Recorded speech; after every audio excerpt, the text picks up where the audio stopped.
Pag-aaral ng bantayan. Tungkol SAMGA Saksi Enay Jehovah. Ara SA Linggo ng Abril 13, Tandang Bawas 19, 2026. Tema, Agunawa sa kahulugan ng bautismo. Maingat kung inihanda ang artikulong ito. Ginawang simple ang mga sagot sa mga tanong. Gamit ang sarili kong mga salita upang mapadali ang iyong pag-unawa. Ginawa ko ring maikli ang mga sagot hanggat maaari. Ang layunin ng artikulong ito ay upang maunawaan ang kahulugan ng bautismo, ang kahalagahan ng bautismo, at kung ano ang kasama sa bautismo. Kaya, simulan na natin. MGA Tanong 80 Sagot. Tanong 1. Ano ang nagpapahiwatig na ang bautismo? Isang pangunahing turo ng Biblia. Sagot. Ang bautismo ay ipinapakitang isang pangunahing turo dahil ito ay binigyang diin mula pa sa simula ng Kongregasyong Kristiyano. Noong Pentecostes, nang marami ang naging mananampalataya, tinuruan sila tungkol sa bautismo at agad na nabautismuhan. Karagdagang komento, gayon din, inilista ni Apostol Pablo ang turo tungkol sa mga bautismo sa mga pangunahing turo tungkol kay Kristo. Ipinapakita nito na ang bautismo ay hindi isang maliit na paksa, kundi isang mahalagang bahagi ng tunay na pagsamba. Tanong 2. Bakit natin kailangan ang masusing pag-unawa sa bautismo? Sagot. Kailangan natin na masusing pag-unawa sa binyag dahil nakakatulong ito sa atin na magkaroon ng matibay na pananampalataya, tulad ng isang matibay na pundasyon na sumusuporta sa isang bahay. Karagdagang komento, naghahanda man tayo para sa binyag o matagal ng nabinyagan, ang pag-unawa sa kahulugan nito ay tumutulong sa atin na manatiling matatag at pahalagahan ang kahalagahan nito sa ating relasyon kay Jehovah.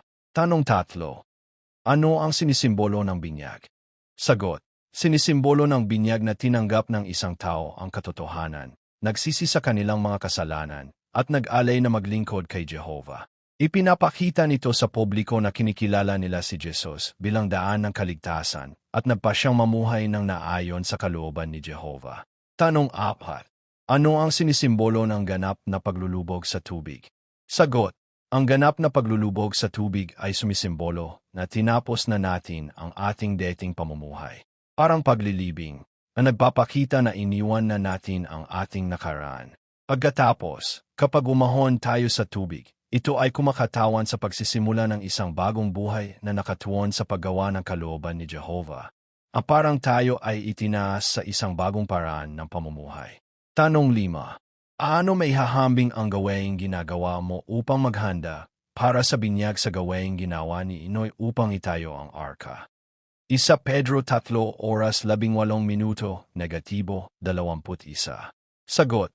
Ang paghahanda para sa binyag ay may hahalintulad kay Noy sa pagtatayo ng arka dahil kapwa nangangailangan ng pagsisikap, agsunod, at pananampalataya. Sa una, ang gawain ay maaaring mukhang malaki o kahit na napakalaki. Karagdagang komento, ngunit tulad ng maingat na pagsunod ni Noy sa mga tagubilin ni Jehovah at pagtatapos ng arka sa tulong ng Diyos, maaari rin tayong magtagumpay sa paghahanda para sa binyag sa pamamagitan ng pagtitiwala kay Jehovah at paggawa ng kanyang hinihiling ng paunti-unti. Tanong 6. Sa anong diwa ka may liligtas ng binyag? Sagot. May liligtas tayo ng binyag sa diwa na ito ay isang mahalagang hakbang sa pagsunod kay Jehovah at pag-akay sa kaligtasan. Hindi ang tubig mismo ang nagliligtas sa atin, kundi ang kinakatawan nito. Karagdagang komento, sa pamamagitan ng binyag, ipinapakita natin kay Jehovah na gusto natin ng malinis na konsensya at nakatuon tayo sa paglilingkod sa Kanya. Dahil sa sakripisyo ni Jesus, mapapatawad at matatanggap tayo ni Jehovah at inilalagay tayo nito sa landas patungo sa kaligtasan. Tanong 7. Paano dapat isagawa ang isang binyag? Sagot. Ang isang binyag ay dapat isagawa sa isang marangal at maayos na paraan, ang nagpapakita ng paggalang sa kahalagahan nito. Hinihikayat ng Biblia ang lahat ay gawin ng disente at ayon sa kaayusan. Karagdagang komento, kabilang dito ang ganap na paglulubog sa tubig, ang karaniwang isinasagawa ng isang matanda, nang hindi itinatawag ang pansin sa taong nagsasagawa nito. Ang binibinyagan at ang mga nanonood ay dapat kumilos ng may kahinhinan at paggalang, ang nakatuon kay Jehovah at sa kahulugan ng okasyon. Tanong 8. Anong mga tanong ang itinatanong sa mga kandidato sa bautismo? Bakit? Mga Gawa 2:38, negatibo 42. Sagot. Ang mga kandidato sa bautismo ay tinatanong ng dalawang tanong. Una, kung sila ba ay nagsisi na sa kanilang mga kasalanan, nag-alay ng kanilang sarili kay Jehovah, at tinanggap ang kaligtasan sa pamamagitan ni Jesus. Pangalawa, kung naunawaan ba nila na ang kanilang bautismo ay nagpapakilala sa kanila bilang isa sa mga saksi ni Jehovah na kaugnay ng kanyang organisasyon. Karagdagang komento, ang mga tanong na ito ay nagbibigay daan sa kanila na gumawa ng pampublikong pagpapahayag ng kanilang pananampalataya, ipakita na naunawaan nila ang kahulugan ng bautismo. Ipinapakita rin nito ang huwaran sa mga gawa, kung saan ang mga bagong mananampalataya ay hayagang nagpahayag ng kanilang pananampalataya at naging bahagi ng Kongregasyong Kristiyano. Tanong 9. Anong mga hakbang ang dapat gawin ng lahat upang makamit ang pagsang-ayon ng Diyos? Sagot. Dapat kilalanin ng lahat na tayo ay hindi sakdal at kailangan ang kapatawaran ni Jehovah.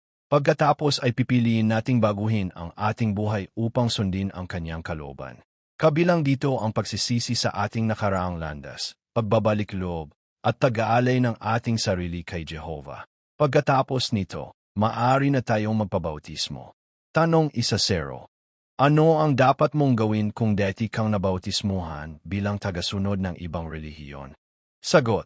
Kung ang isang tao ay nabautismuhan sa ibang relihiyon, kailangan pa rin silang magpabautismo bilang isa sa mga saksi ni Jehovah. Ito ay dahil lang tunay na bautismo at dapat na nakabatay sa tumpak na pag-unawa kay Jehovah at sa kanyang kalooban. Gaya na, makikita sa mga Gawa Kabanata 11, ang ilan ay muling nabautismuhan nang matamo nila ang tamang kaalaman. Gayon din sa ngayon, ang bautismo ay may bisa lamang kapag ito ay ginagawa ng may malinaw na pag-unawa sa katotohanan. Tanong 11. Ano ang ibig sabihin ng pagpapabautismo sa pangalan ng Ama at ng Anak at ng Banal na Espiritu? Matthew 28:18 18-20. Sagot. Nangangahulugan ito na kinikilala at tinatanggap natin ang autoridad at mga tungkulin ng Ama, ng Anak at ng Banal na Espiritu. Kinikilala natin si Jehovah bilang ang kataas-taasang tagapamahala. Tinatanggap si Jesus bilang ang isa na sa pamamagitan niya ay dumarating ang kaligtasan. At kinikilala ang Banal na Espiritu bilang ang paraan na ginagamit ni Jehovah upang may sakatuparan ang kanyang kalooban. Tanong 12. Paano tayo nagpapabautismo sa pangalan ng Ama? Apokalipsis 4:11. Sagot. Binabautismuhan tayo sa pangalan ng Ama sa pamamagitan ng pagkilala kay Jehovah bilang ating may lalang at karapat-dapat na tagapamahala. Gaya ng ipinapakita sa Apokalipsis 4:11, siya ang lumikha ng lahat ng bagay at naarapat sa ating pagsamba. Nakikilala rin natin siya ng personal. Ginagamit ang kanyang pangalan, nananalangin sa kanya, at nagtitiwala sa kanya bilang ang nagbibigay ng kaligtasan sa pamamagitan ni Jesus. Tanong 13. Paano tayo nagpapabautismo sa pangalan ng Anak?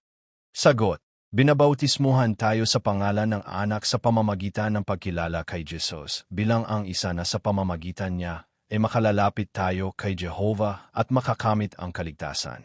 Gaya ng sinabi ni Jesus sa Juan 14:6, siya ang daan, kaya lubos tayong umaasa sa Kanya. Karagdagang komento, nangangahulugan din ito na sinusunod natin ang Kanyang halimbawa sa ating pang-araw-araw na buhay. Ang angaral tulad niya, nananatiling tapat kahit sa ilalim ng panggigipit, at iginagalang ang Kanyang pepel bilang ulo ng kongregasyon. Tanong 14. Paano tayo binabautismuhan sa pangalan ng Banal na Espiritu? B. Anong mga karagdagang bautismo ang dinaranas ng mga pinahiran? Sagot. A.